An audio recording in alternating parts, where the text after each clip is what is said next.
Salut tout le monde, c'est LightTech. Aujourd'hui on se retrouve pour une nouvelle vidéo. Aujourd'hui on va déballer ensemble le Umi Hammer. Voilà, donc j'ai la boîte entre les mains. Et directement quand je l'ai eu dans la main la première fois, j'ai trouvé qu'elle était petite, très fine. Elle m'a fait penser à une boîte de Sony en fait, d'un téléphone Sony. Et ça m'a paru un peu bizarre. Bon, c'est une boîte comme une autre. Après, voilà, donc vous voyez qu'elle est plutôt fine par rapport à des objets du quotidien. Et elle est plutôt longue. Hein, voilà. On verra les caractéristiques techniques dans la vidéo test et avis donc qui sort la semaine prochaine ou la semaine d'après, je ne sais pas. Voilà. Voilà, donc on va tout de suite ouvrir la boîte. Donc regardez, vous avez un côté blanc et un côté bleu. Il suffit de tirer un petit coup sur le côté bleu, excusez-moi. Et la boîte donc bleue sort. Il n'y a rien de plus dans le côté blanc. Vous pouvez l'enlever, vous pouvez le mettre sur le côté. Nous, ce qui va nous intéresser ici, c'est le côté bleu. Donc voilà, quand on ouvre le côté bleu, on arrive directement sur le téléphone, l'adaptateur secteur et le micro USB à l'USB. Donc voilà, on arrive vers l'USB et vers micro USB qui est plutôt petit, qui bougeait un peu dans la boîte, comme vous voyez. Si on secouait un peu la boîte, ça y bougeait, c'est lui qui bougeait. Le téléphone était très bien tenu dans la boîte, ainsi que l'adaptateur secteur, rien ne bougeait, sauf l'USB vers le micro USB.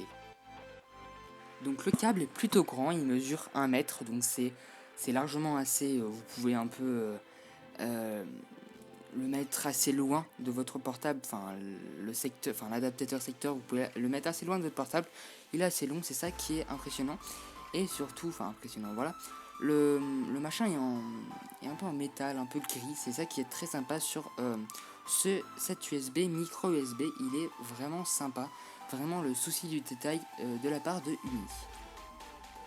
Donc voilà, je disais précédemment, c'était un micro USB. Voilà, donc maintenant on va enlever l'adaptateur secteur de la boîte et je vais vous le faire voir.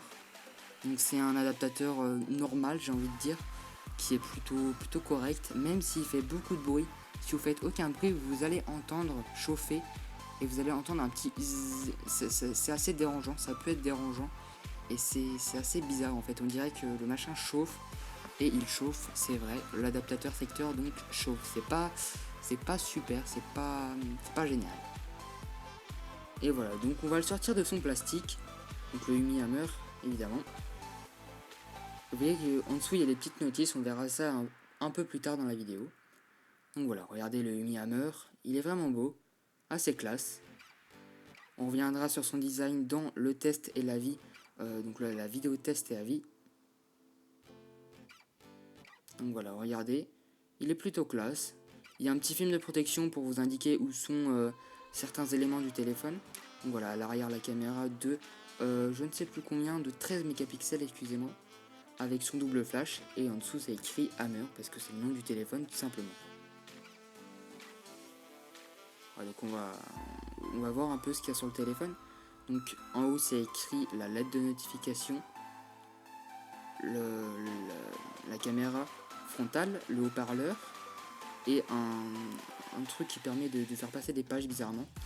Les 3 boutons d'Android, j'ai envie de dire, les habituels 3 boutons d'Android.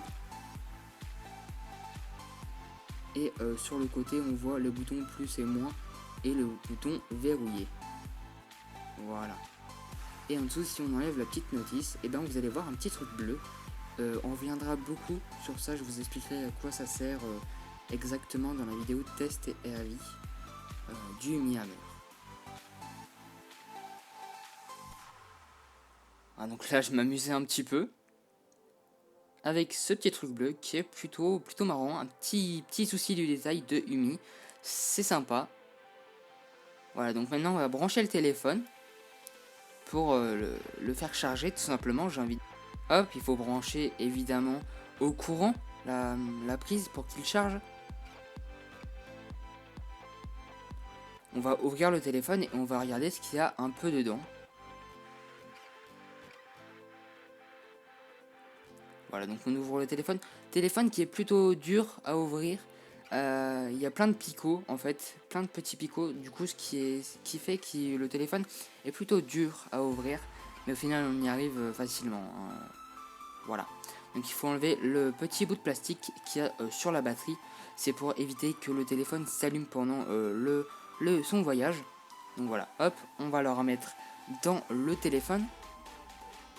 Juste avant, je voulais vous faire voir quand même l'épaisseur de la batterie. Elle est quand même hyper fine.